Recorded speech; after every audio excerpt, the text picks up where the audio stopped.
Welcome, everybody, to episode 26 of Get Bucked. I'm your host, Ryan, joined by my co-host, as usual, Jackson. What's going on? Not much, man. Always happy to join you and ready to talk some more Derby preps. Absolutely. That countdown music's going to put me to sleep. I don't know why StreamYard changed it, but it's a little less, it gets me less pumped up, I guess, than it used to. But either way, pumped up to go over this show and the races, what we have in it. We got the Virginia Oaks and Derby with a special guest that we're going to bring on here in just a second, as well as the Lake Pick 4 at Oaklawn this Saturday, Jackson, that you and I will be covering. But first, I would like to get to our special guest. He's going to be calling the races this Saturday for the Virginia Oaks and the Virginia Derby out at Colonial Downs. And of course, you'll hear him on the mic at Churchill Downs when we get back there in early May. And our guest is Travis Stone. Travis, welcome back. Good to see you. How are you doing? What's up? How are we doing today? Doing well. Are you out in Virginia already getting ready? No, I fly out tomorrow morning. So very cool. In the Ville. How's the weather? We got a friend Noah that's out in Kentucky, and he's been pretty cold. It turned. Oh no, we're good now. I think we've turned a corner. We 75, 78 today. Last couple of days. So there we go. You guys, but I mean, it'll cool back down for a little bit because spring is always volatile. But yeah, no, all good. That's good to hear. Yeah, Jackson. I don't know about you, but we're down in Southern California, and it's been raining pretty much nonstop out here. So. Sloppy and off are the conditions down in San Diego today. But Travis, thanks for joining us. Excited to go over this. I was happy to reach out to you, happier to hear that you wanted to join us because we have a couple cool races to talk about out at Colonial, going the mile and a 16th and the mile and an 8th for the Derby. But we'll get on into the Virginia Oaks here in just a second. I'll put myself and Jackson's picks up on the screen. It's a one-turn mile and a 16th, which I think the only other track I can think of that has the mile and a 16th and a mile and 8th at one turn was the old Old Belmont, excuse me, before the remodel. But who did you like in here, Travis? What were your early kind of thoughts?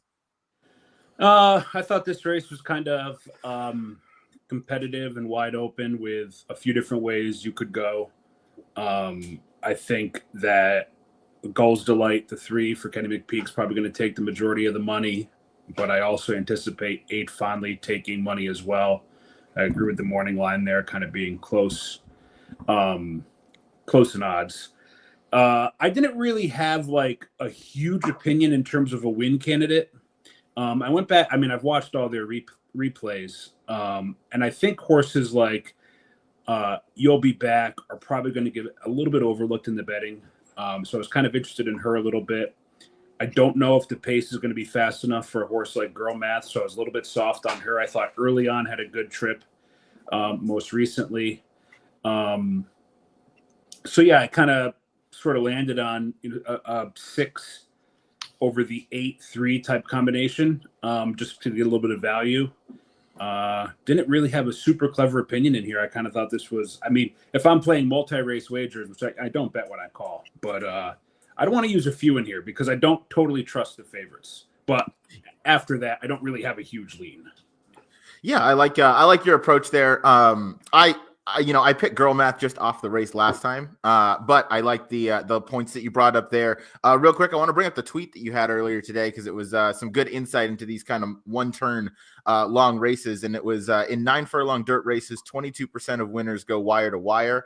At Colonial Downs, however, with the one-turn, the average plummets to just 15.8%, and then by comparison, the same configuration at Belmont Park slides in an 18.9%. So you said, simply put, the long early straight is demanding on speed. They kind of play it as if it's like a sprint race, and that backstretch seems to go on for a little too long.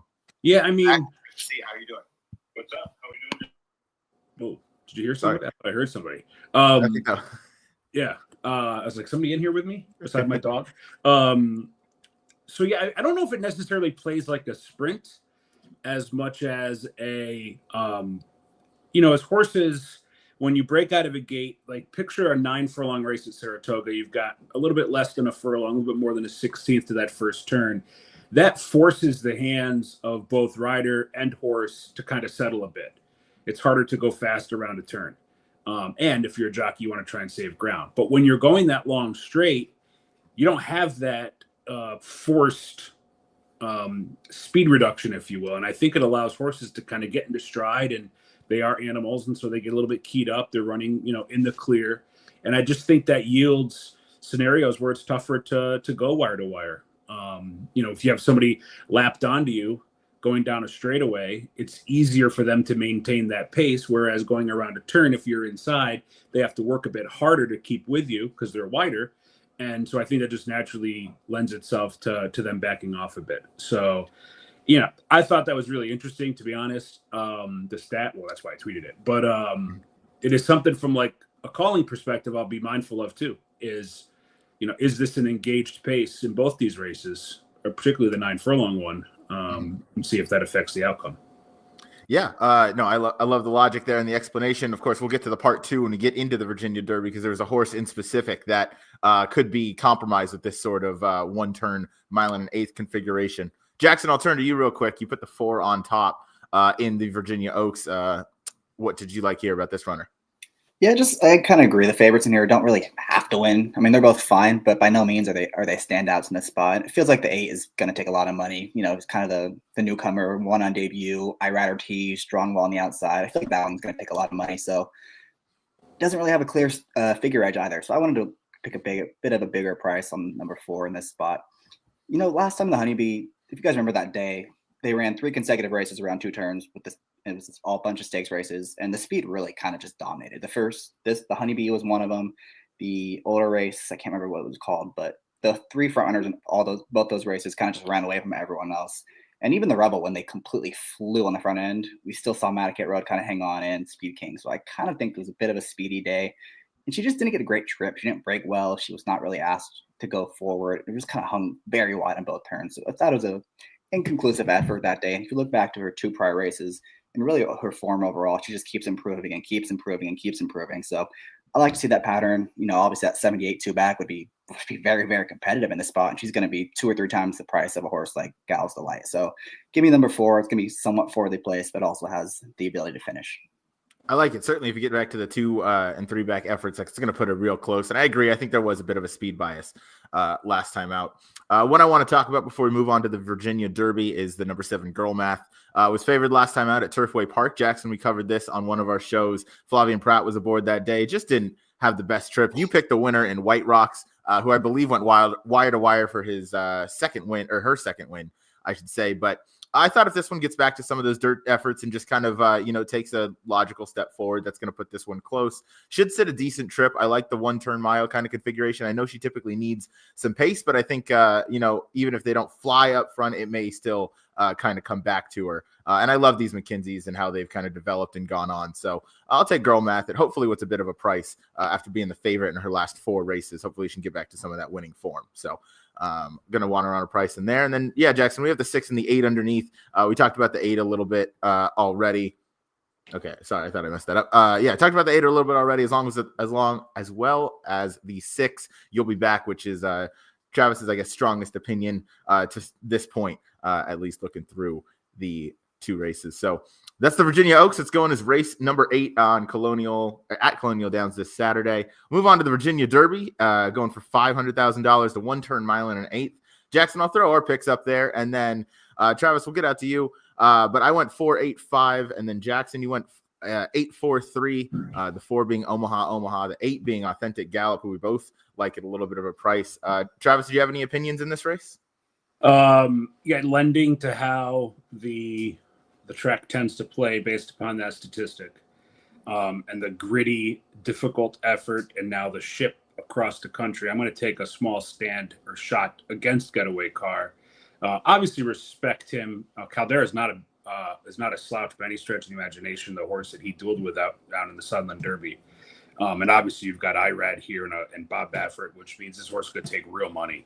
To the point where I think it hits underlay status. And that also sort of forces me off of a horse like Rapture, who I think just becomes one of the sort of not wise guy, but the alternatives that people gravitate toward, and ends up being a shorter price than he probably should. So I sort of want a horse from that second tier, sort of first flight behind the top speed. And I am going with Authentic Gallop, who I thought had a really gutsy effort last time, fought on well. I like the overall development and pattern. I don't feel like the added 16th of a mile is going to be that much of a problem. And above and beyond all that, I do believe that the price is going to be square. I also like the post to kind of be off and outside these others and allowing for Castellano to sort of, make some decisions based upon how the race seems to be going. So yeah, Authentic Gallop was my lean here, and much like your pick in the last race, Girl Math, who's just a consistent closer. Omaha is a consistent closer, and when you want to take closers, which you don't want to do too often because races obviously are won with more speed, you want one that always comes with a run, and Omaha seems to come with a run. So I thought there was a possibility that Omaha could sneak onto the ticket, and maybe Authentic Gallop gets the upset. Oh, you occupy 2/3 of a try with them, you're cooking with something. You certainly are. Both of those should go off at prices. Obviously, Omaha in from post number 4, who is also always a consistent closer there. Jackson, I'll throw it out your way to the number 8. Did you have anything else to touch on with Authentic Gallop? We're all on the same page of trying to beat Getaway Car. Yeah, we all seem to have the same exact in this race, which is good. I think we're all thinking similarly. It feels like a race that could really heat up on the front end because I think American Promise has been not given his best shot to win his last couple starts. He hasn't been on the lead. He's obviously best when he gets the front. I have to think he's going to go. Baffert's going to be full sending in this race. It's his only entry.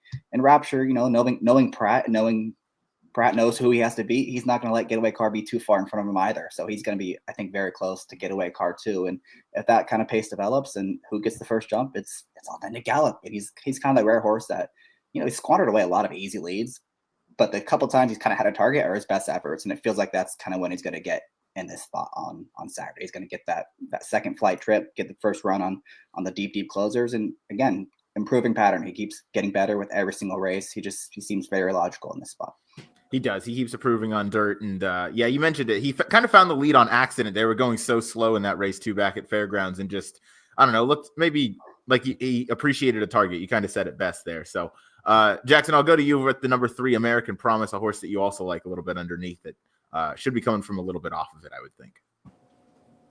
I disagree. I think his best chance is just to go forward. I think last time he just didn't break and didn't really run that well. And then 2 back in the Southwest, kind of the same thing. He didn't really break that great and then kind of rushed up into the fast pace of the Southwest and didn't go on with it because he's a horse he's never really passed anyone at any point. And by far and away his best race was that maiden breaker where he got the 95 bar. And again, that kind of came on the lead. So if he can somehow establish the front end in this spot, because we've seen the 6 horse who the Baffer, I can't think of his Getaway Car.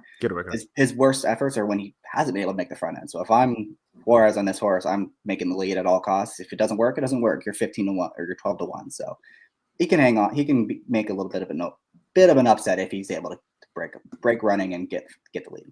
Yeah, he's run into a couple of speedy types at his last 2 with Speed King, who obviously went wire to wire in the Southwest, and Magnitude, who did the same on that aforementioned kind of speed favoring day at Fairgrounds on Risen Star Day. So that's an interesting one. If Dwayne Lucas, maybe we get like a rematch of a Dwayne Lucas and Bob Baffert kind of going head to head, ding dong battle, similar to how Getaway Car and Caldera went at it last time out.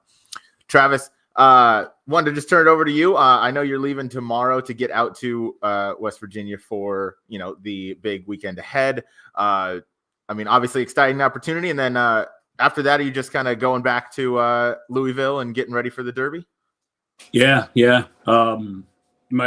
Traditionally my prep work for the Derby starts when those last round of preps happen, and they start the following Saturday with the Jeff Ruby and the Louisiana Derby. So I'll be keyed in on those and start thinking about things and getting to work. And it happens quickly when you're involved in it. There's events all the time and things, just all of a sudden it's there. I mean, I just saw a tweet today. I think it's 24 days or so until opening day at Keeneland. And then, I mean, bingo, bango, bongo, we're back at Churchill ready to go. So it'll happen quickly. And try and stay calm as much as possible and get ready. There we go. And obviously you're a big fan of horse racing in addition to being a race caller. Do you have a horse that you're, kind of keeping an eye on as far as a horse you want to see kind of in the Derby gates? I don't think anybody would quibble with the idea that journalism's effort the other day was fantastic and would make him a deserving favorite. I was intrigued by Sovereignty's performance as well. It's a horse that ran at Churchill last fall and looked really good doing it.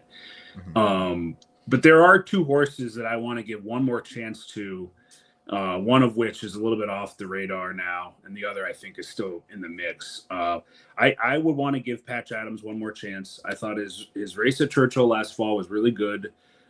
He looks like a horse to me in my 0 years of training that could maybe use blinkers. He just seemed to have run in spots in that race on Saturday.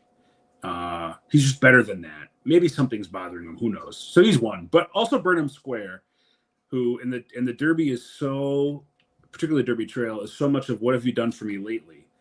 And 2 months ago, when he won the Holy Bull, he was everybody's wow horse, and then he loses the Fountain of Youth, and now he's nobody's horse.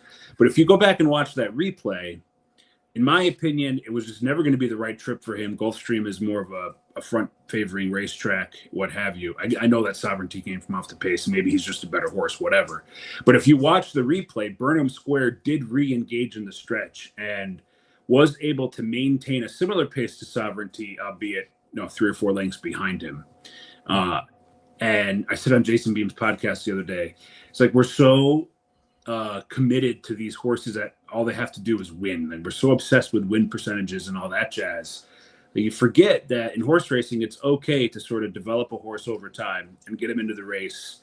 And it's okay to lose. Losing races is okay. I mean, there's a lot of Derby winners that lost their race coming into the Derby or races. So it's okay. And Ian Wilkes learned from Carl Nafsker, who is a developer of race horses, not every 6 weeks make them pop to have 3 of 5 lifetime wins. They're okay with losing 5 races and then winning the big one. So to me, he's one that he's been written off, but I still think there's something there. He has to get better, no 2 ways about it, but I still think he can.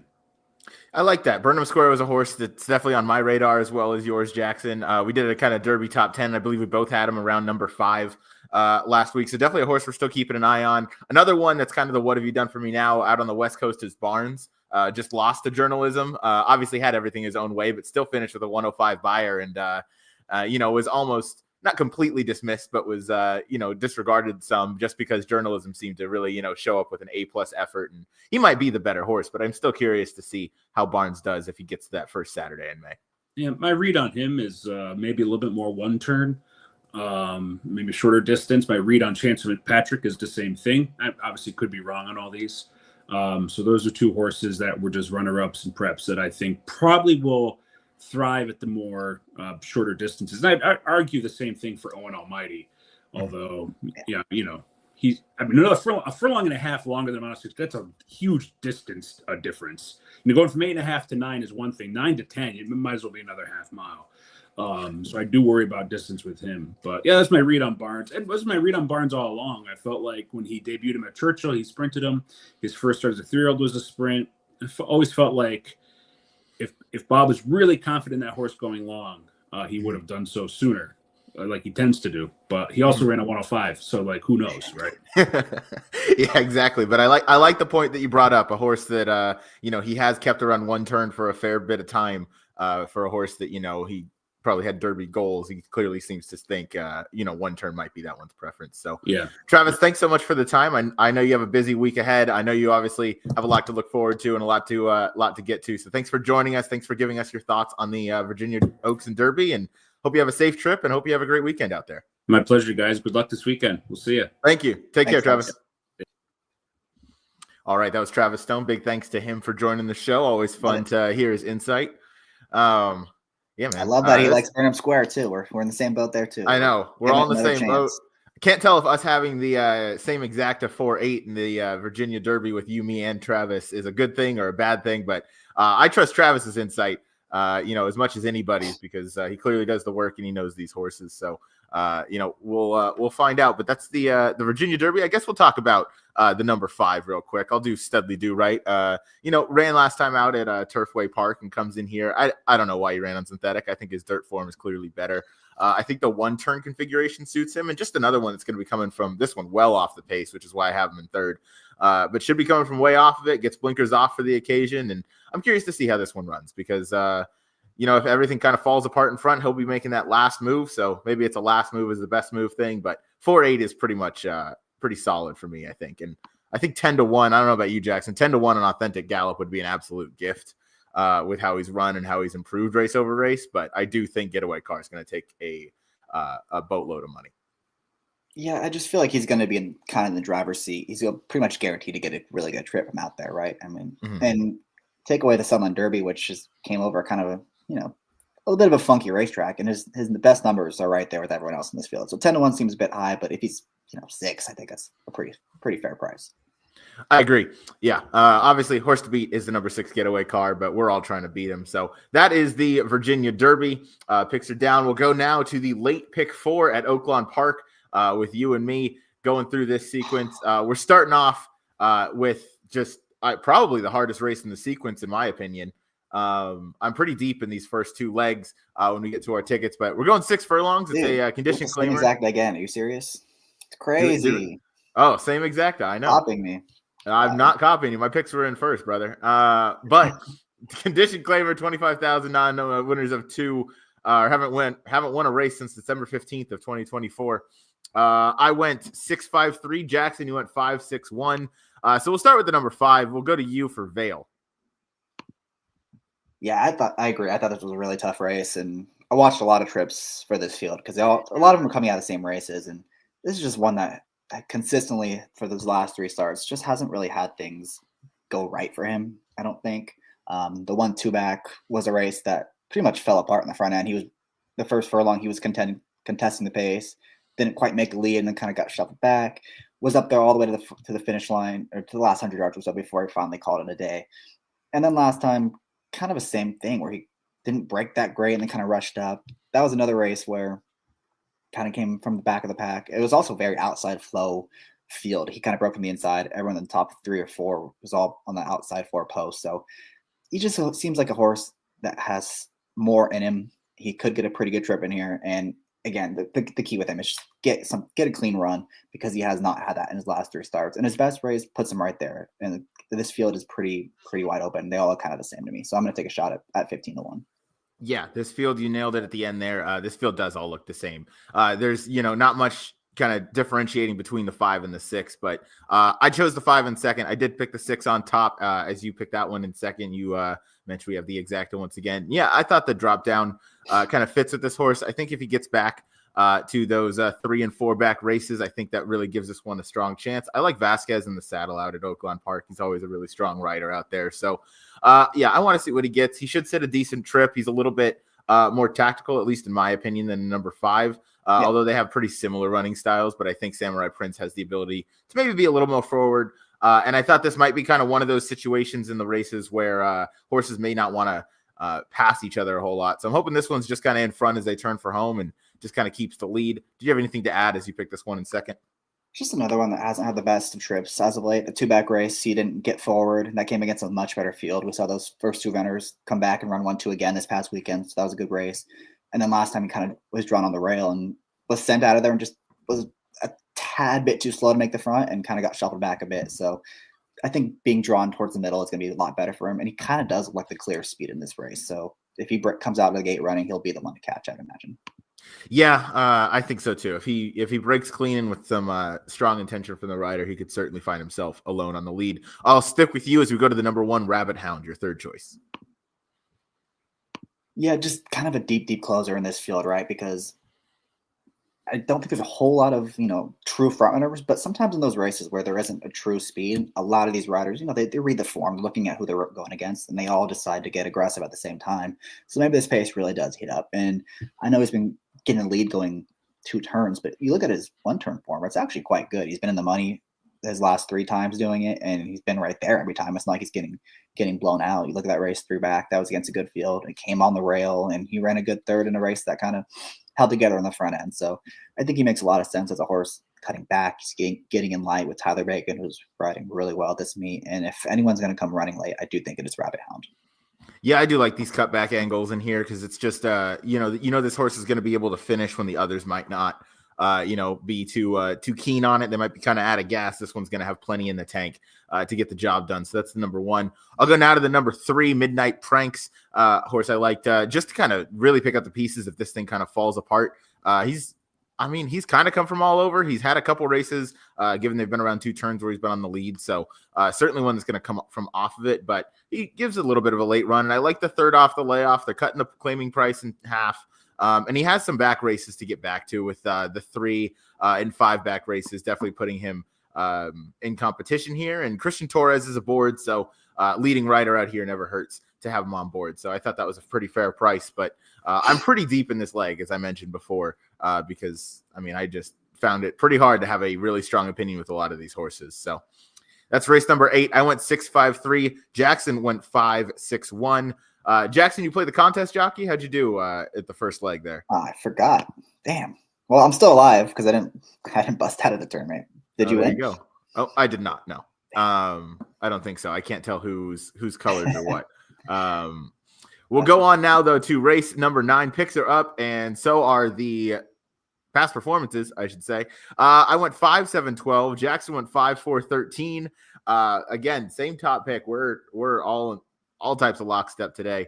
Right. So we'll start with the number 5. We'll go She's a Dreamer. Go ahead and kick us off. Eric Asmussen is the guy we're trusting on top here. What an interesting choice by us. Yeah, this is a horse I'm bucking a lot of trends for myself by picking. I don't love Asmussen coming from off the pace, and I hardly ever bet 3-year-olds versus older this time of year, and yet I'm doing both in this spot. So look, when I'm looking at this field, I see a lot of speed. I see a lot of need the lead types, and the ones that kind of have any kind of run from off the pace just don't, excite me too much. So I kind of settled here. I liked her race, the maiden score. She looked good. I know she got a good trip in that spot, but she was very, very clearly the best horse in that race. The 3rd, 4th, and 5th place finishers all came back to win.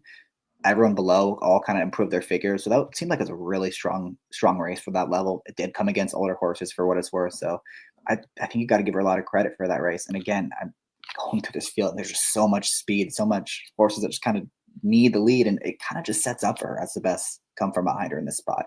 And I don't, I know she's drawn more towards the middle this time, but watching the debut, she took a lot of dirt that race, kind of came up the inside and split horses right down in the turn before getting out wide. So I don't think, having dirt in her face is going to be an issue either, just based on the debut. And she's very lightly raced. So if she does take another step forward from start 2 to start 3, she'll be very tough in this spot. Completely agree. Really, showed a lot last time out, winning by over 4 lengths. And you mentioned it, just kind of did it the right way. I like the way this horse finished things off. And yeah, you are bucking a couple trends. You're taking the 3-year-old versus older and Eric Asmussen. So hopefully it works out for us, as we both have this one on top. But we'll go now to this one's inside. Q's Your Mama, the number 4, at a nice 12-1 off a strong 3 buyer. Yeah.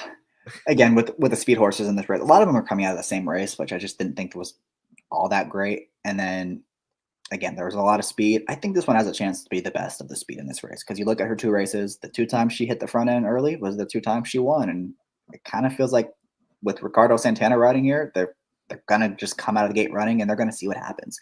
Last time, you could kind of just draw a line through it. She was just way in over her head against those. There was no LASIK, so I think you can kind of just toss it. She's back on 2 weeks rest. Clearly didn't take anything out of her. And 12-1 on the best of speed with, I believe, the field's highest fire. It seems like a pretty good price to me. I know she's got to have to overcome some other speed in this spot, but if anyone's going to stick around on the front end, I do think she has a pretty good chance to be the one.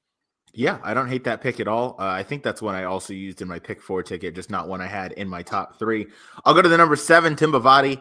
I thought this one was kind of the outside speed. So I agree that the 4 can be speed and maybe is the best of speed, but I thought the number 7, Timbavati, 3rd off the layoff now, steps up into protected company off the win versus state bred claiming ranks last time out. Close with the 62 buyer that puts this one, in decent competition with the rest of this field. And I think if she can sit a trip very similar to the one she sat last time out, I think that's going to make this one tough to beat. Just going to have to finish it off. Fernando Hara is aboard. But this one has the running style that I kind of like and should sit outside of most of the speed in this race. We'll go, Jackson, we're going to go to you because all the way to the outside, or one in from the outside, I guess, the 14, worth mentioning, I guess, if they draw in. But the 13, Eric Asmussen, again, twice in the same race. Go ahead, Jackson. Yeah, I actually did use both AEs on my pick 4. I only went 4 deep and I used 2 of them. So I do think these are the horses. I mentioned there's a lot of horses coming out of that same race on February 14th. I think there was like 7 or 8 of them. And I thought these were probably the 2 you wanted coming out of that field. Catchman Babies, she ran fine. the pace kind of mostly held together. She kind of made a big move on the turn, then just flattened out. And then, the race 2 back, she didn't like the mile. And then the race 3 back, I thought she ran really well. And again, it was a race that the speed really held together. I think the first, second, and third horses early finished 1, 3, 4. She's the only horse that made any kind of move. So kind of going back 3 races to find a good one. If she can run back to that, she'll be very tough in here. And again, I kind of mentioned there's a lot of speed in here. So if it does look like it's going to set up for a horse coming from way out of it, I do think she's got a chance to be the one picking up the pieces late at a pretty big price if she does draw in. Certainly could. That's Cashmere Baby, the number 13. Jackson used both the 13 and 14 on his ticket, so I'm excited to see that. Last one I used was the number 12, Queen Mallard. I did not realize how chalky I was in this race. That's pretty disgusting on my part, but this horse made a lot of sense again from the outside. I thought this one's just going to sit the right trip. It has the right Asmussen on board for the day, at least in my opinion, the one that I trust a little bit more.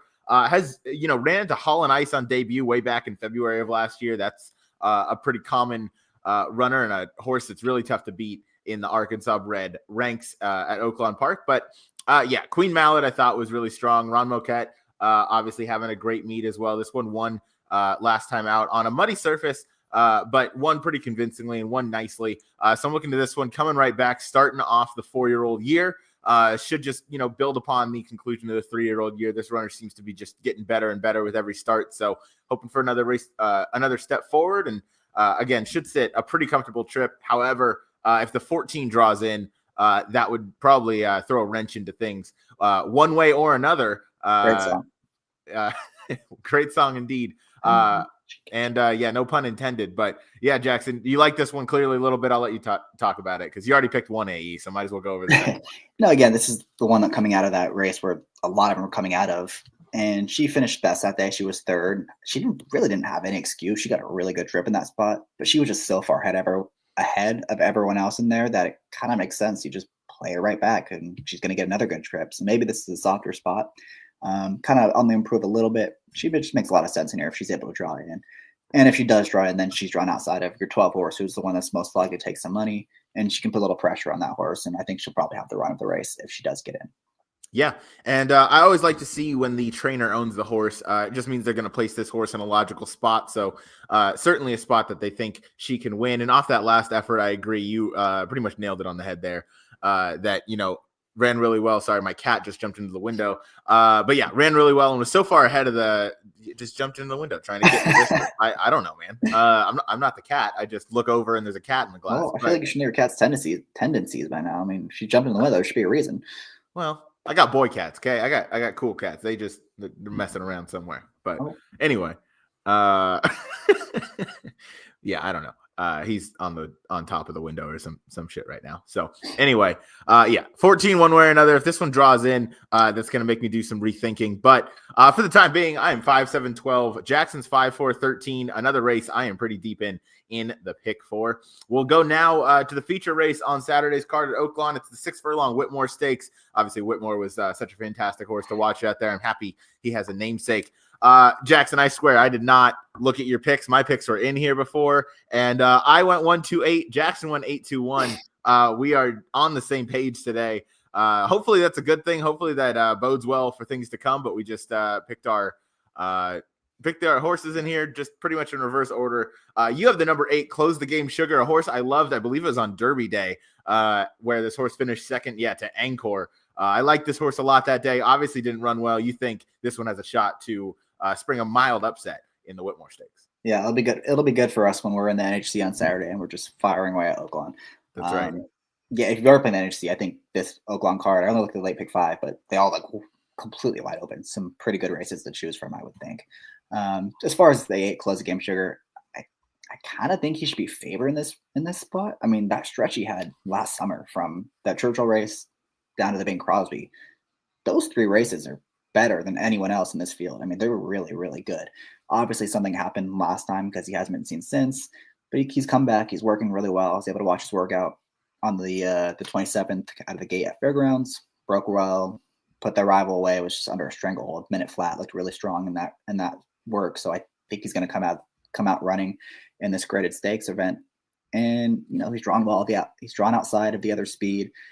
I just think he's the best horse in the race, and if he comes back ready, he's gonna win this thing. Because that Bing Crosby kind of leaps off the page. He did not have a good trip in that spot, and was only beaten 2 lengths to the Chosen Braun, who was really, really good and who did have a good trip in that race. So give me the close of the game sugar. I don't think you're gonna get 9-2, but if you're getting 3-1 or so, I think that's a pretty fair price.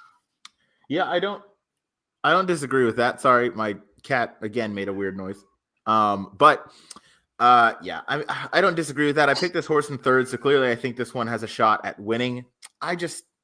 I thought there was a ton of pace in here, and I thought there was a good chance that this thing melted down. So that's why I went with the most reliable closer in these 6 furlong races, especially out at Oaklawn Park, and that is Tejano Twist. 10 races at Oaklawn Park, never been out of the money, only once worse than second with 4 wins, 5 seconds. Also really great at the distance, 19 for 20 at the distance here, 6 furlongs. So this is, as 6 furlong specialist as it gets, really. I know that's not really a specialist distance, but that's the term I'm gonna use. You're gonna coin it. To use. Yeah, I'm gonna coin it. So that's actually crazy. 19 for 20 in the money at this distance. Wow. Yeah, that's I mean, as reliable as free show money as it gets. If that's the route you want to take, 19 for 20 is pretty exceptional. So anyway, outside of being 95% going 6 furlongs, I think with a ton of pace that I foresee in here, this one has the best late kick. Clearly the kickback and any of this doesn't bother him. He's a veteran. He knows how to handle this sort of thing. He won last time out in a 4-horse field, and they didn't go all that quick. I mean, they didn't crawl, but against the 4-horse field, he managed to win by about half a length pretty comfortably. He had the lead. Obviously, Pratt was aboard that day, so Pratt's always going to give kind of the best ride of a horse's kind of lifetime there. But aside from that, Bacon, as you mentioned, has been riding really well out at Oaklawn Park. This horse just kind of fits. He's 6 years old, but he loves running. This is the oldest practical joke horse I think I'm aware of that's running and certainly being this successful. I thought he was kind of a not a newer sire, but to see Tejano Twist still going so strong at 6 years old, I want to give him another shot. I'm one to vouch for the old horses, i.e. Express Train and all the others. But I think Tejano Twist has a shot to go pick up the pieces here. So I picked this one on top. Yeah. I have him third just because I don't think there's going to be as much speed as you think. He's gone. Let me pull it up. The 4 and 5 are both trained by Asmussen. I'm going to pull up the names right now. If it will ever load. The 4 is Booth and the 5 is Jackson Traveler. Both trained by Asmussen, both ridden by one of his kids. Both very, very fast. There's no way these 2 horses are dueling with each other. It's just not going to happen. So I think you eliminate one of the speed horses there. They'll still go faster. These are stakes horses, and the 6, Glengarry, is another very quick horse. I just don't think it's going to be, a bloodbath in the front end that it might appear on paper. That's fair. I was kind of confused about, Booth and Jackson Traveler. Right. They both really only have one way to go. It's not like either have really shown the ability or the propensity to kind of pass horses. So obviously I don't think that they're going to go out and just duel each other.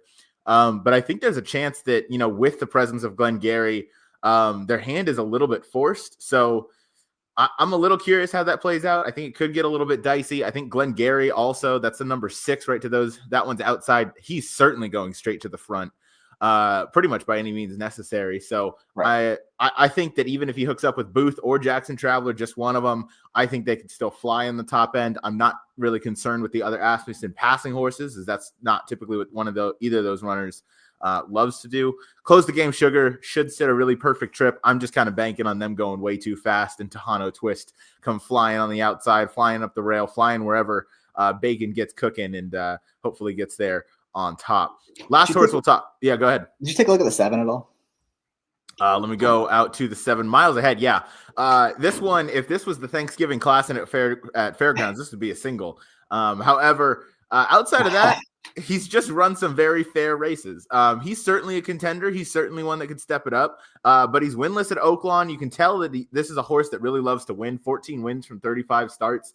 Also loves this distance. Just hasn't quite taken to the Oaklawn surface. Obviously, twice in the money. Finished second in this last year to Tejano Twist. And it's finished second to him a couple times, actually. And then maybe just didn't like the slop when he lost to Skelly. But in the races that he's lost to Tejano Twist. So I couldn't pick him on in the same top three, as I just think miles ahead is maybe a step below, the likes of Tahano Twist, Close the Game Sugar, and the number 2 that we'll get to in a second. But what were your thoughts on miles ahead here? I don't know. He's got some races that kind of just jump off the page, right? But they're both at fairgrounds, and they both came with Lasix. But then he also has some races, the high 98s came without Lasix, and they came at different racetracks. So I didn't really know what to do with him. He's obviously a horse that has some issues staying healthy because it's just layoff line. But there's no doubt his best race gives him a pretty big look in this spot. It does. He could be one to key underneath. He might be kind of forgotten about. He might be a good overlay or something to keep an eye at as the betting window's open, because there's certainly going to be a lot of horses that take some money. Last one we'll talk about is going to be the number 2, Happy as a Choice. You like this one in second, as do I. Go ahead and go first. Yeah, just another one in really good form. He's going to get the jump on Tahano Twist. It's kind of funny if you watch the replay of the King Cotton. Vasquez knows who he has to be. He knows he's looking for Tahano Twist, and they come around the turn, and he looks to his inside, and he realizes that Pratt's already moving on his outside, and he doesn't even bother looking to the right. He just starts pushing on him, and the horse actually ran really well. He looked like he was going to get beat by 4 or 5, and he fought all the way to the wire. So if he can get a little bit more aggressive early on, I think he just waited too long last time. Tahano Twist kind of had all the momentum, and again, he's going to get the jump on that rival. So it makes a lot of sense in here at 4-1. His best race is very, very good. Yeah, he certainly fits with his best effort in here, which is why I took him in second. I agree. He's going to get the jump, and this time it's just Vasquez against Bacon, not Vasquez against Pratt. Pratt really knew what he had underneath him that race, knew when to make that move, and taught pretty much the rest of it. He made the move first, and everybody else was playing catch-up from that point. So maybe Vasquez can turn the tables, but I'm a pretty heavy lean on Tahano Twist. I think he's faced most of these before. He's beaten most of these before, and I think at the end of the day, he is the best horse in the race. But they got to run the race to find out who's going to win. So I went 1-2-8. Jackson went 8-2-1. That's race number 10, Oaklawn Park this Saturday, the Grade 3 Whitmore Stakes. We'll go now to the nightcap. We're going to mile and a 16th open company. Allowance non-winners of 1 other than.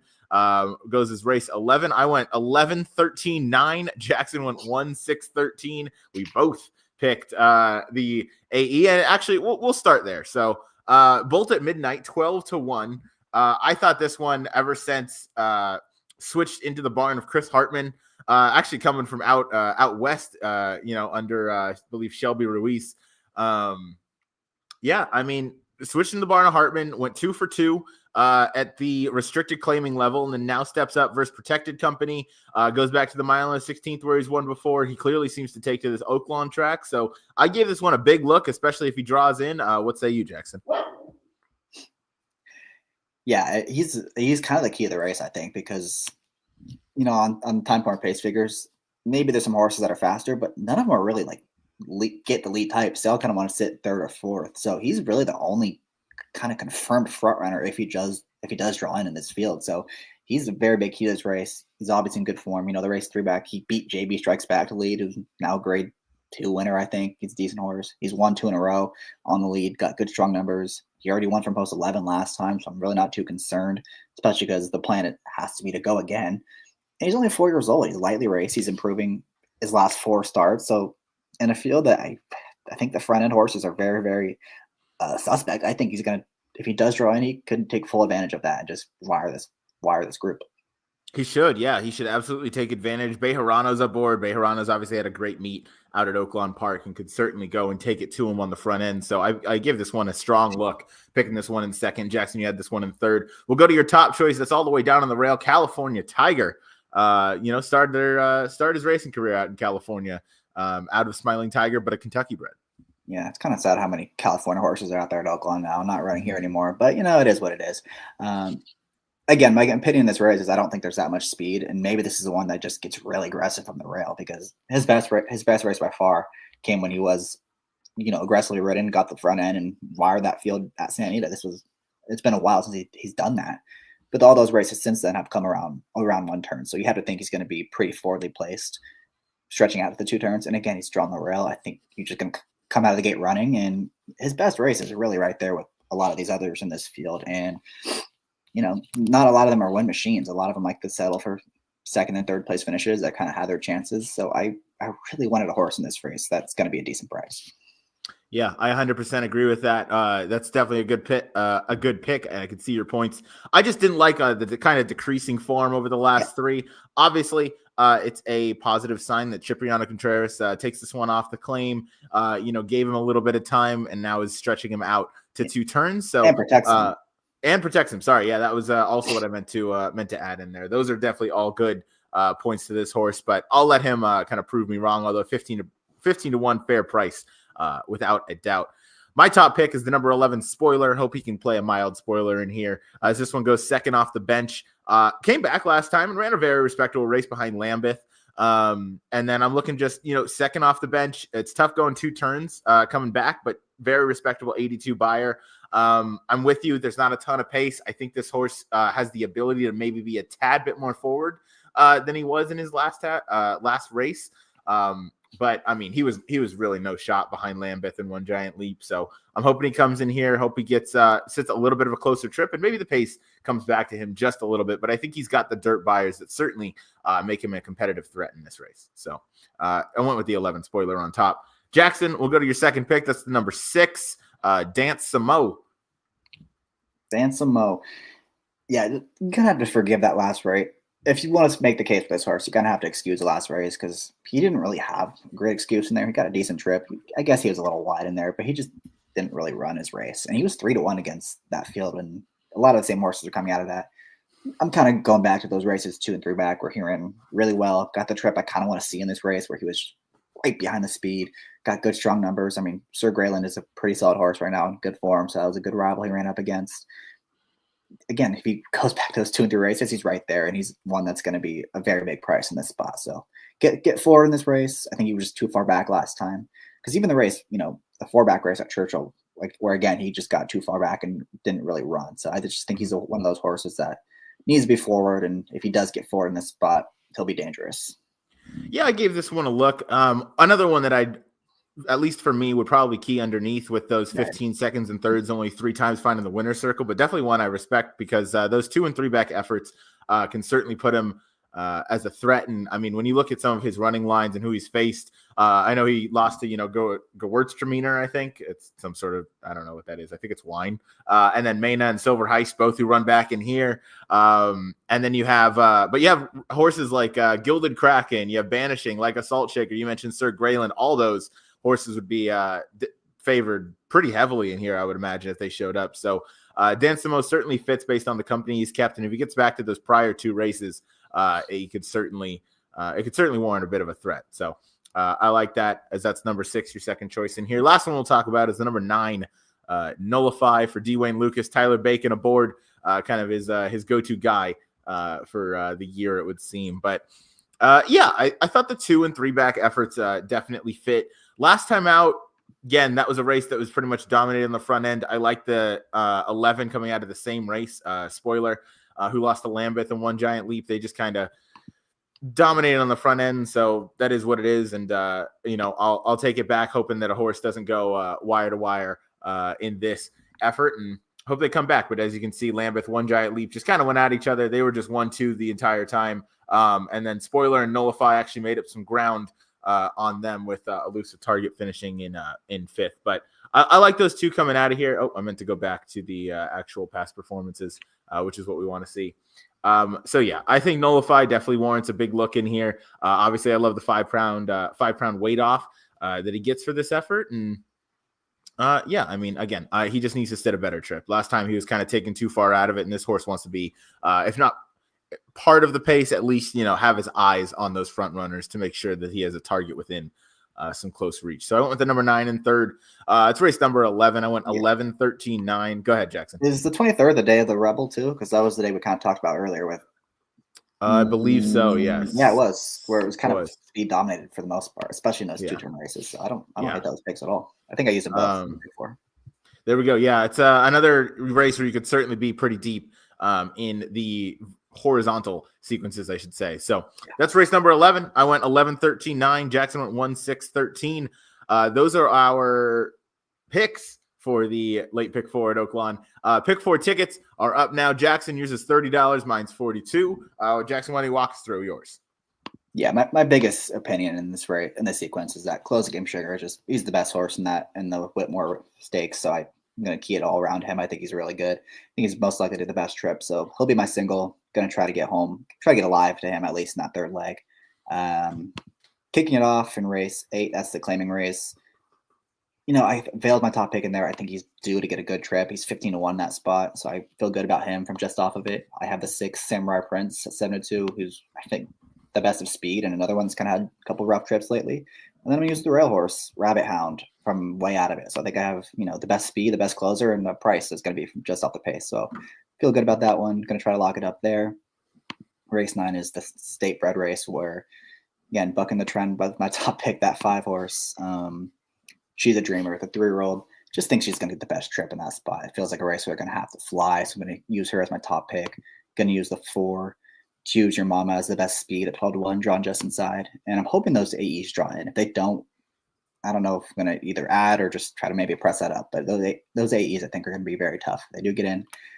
Again, we're going to single Close the Game Sugar. Just think he's the best horse. And then that last race, go with my top 3. And then I use the same 2 horses that I didn't talk about, but you did. I think we're pretty much thinking pretty similarly in that race. So going to spread as much as I can that last race, just get alive and see what happens.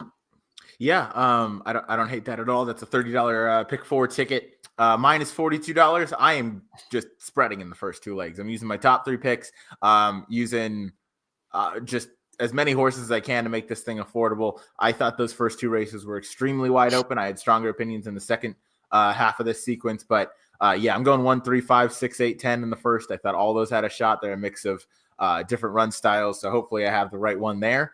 And then same with the next race, 4, 5, 7, 9, 10, 11, 12. Went very deep in there. Obviously, if I believe that's the race with the 13 and the 14. So if they draw in, I got to give them a closer look because obviously that's going to change the dynamics of the race a little bit. Tahano Twist, though, as long as there's no big scratches, maybe Booth or I forget the Jackson other one. Traveler. Jackson I feel like one Traveler. of them might scratch. One of them might like scratch. Yeah, exactly. So with them both having only one way to go, I feel like one of them could scratch. Even if that's not the case, I would still think there's going to be a fair bit of pace on in there. And I think Tahano Twist is just going to be the best horse at the end of the day. And then last race, I'm going 11-13. The 13 draws in. That's going to be my a really strong play of mine as well to use with the 11. However, the 13 doesn't draw in. I'll probably go 9 and 11 in there because I just like that race that they are both coming out of. So I'll take them back in that effort. And it's a $42 pick 4 ticket. Jackson's is $30. And I hope you guys play and I hope you guys hit. And yeah, it's deep competitive sequence. It's a great sequence. Yeah. Great sequence. And then, the rest of this week we got, I'm going out to NHC on Thursday. Hopefully, Jackson, you crush a double or something tomorrow, and then you just come on out. There we go. 50-50. I like it. I'm a gambling man, so I'll take it that I will see you in Vegas. But yeah, should be a fun week ahead. I have a feeling I'll be seeing you a little. If you qualify on Thursday, I'll find a way out there. I don't know how I'll do it, but if you qualify on Thursday, I'll be there. Okay, there we go. I'll be playing a first chance, last chance, so I'll give it my all and hope you can get out there to partake in the festivities, I guess. For it's Vegas, man. Yeah, it's Vegas. It's Vegas. Just got to be out there. It's going to be a great time. I have a feeling I'll be seeing you a little later on this evening. I don't know what we're doing, but I'll see you later. Yeah, I'll see you later. Who knows what's going to go on, but you can catch us over on the HHH Racing channel. Fun little announcement going on down there. So I'll have you, that was a little bit of a teaser. So you can pop in and find out what the announcement is. But yeah, so thank you everybody for tuning in. Another thanks to Travis Stone for taking the time out of his busy schedule to join us before he heads on over to the Virginia Derby. I will be out of town the next couple days. So Jackson and Kaylee, you might see them on Big Hoof Energy. If you don't, though, we'll be back next week with more awesome content and more just overall tomfoolery, because that's at the end of the day a lot of what happens on this channel, especially when I start talking during these outros. I don't think I've had one. Always take the over, basically, if you're a betting man. But thank you, everybody, for watching. Please like, subscribe to the YouTube channel. Thank you guys for getting us up and over 200 subscribers. So until next time, I'm Ryan. That's Jackson.